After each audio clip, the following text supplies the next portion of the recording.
7 of 9. You wish. Can you open the frunk? This is one thing I want you to look at. Very nice. So see this massive dashboard? Like it's 3+ feet of nothingness because this frunk, it's really shallow. So I'm curious what's hiding behind here. I know on the Lightning we were able to take it out and see lots of electric goodness. This one seems loose to where like it pries off. So Yeah. that one comes up. Mm-hmm. I guess let's take that out first. That bolt's not out. It's not even all the way down.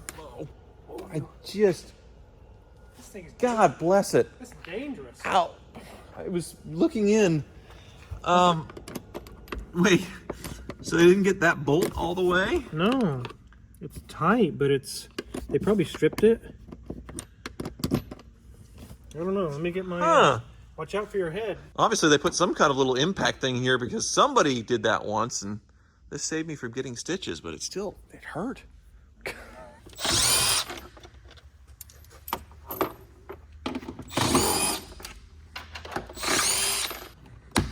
Like that. Just push pins. I see. Oh. Look at that. Yes. Ah, there's 2 more right here. Yes. Here we go. Ho ho. Hee hee. We're reverse engineering Elon Musk.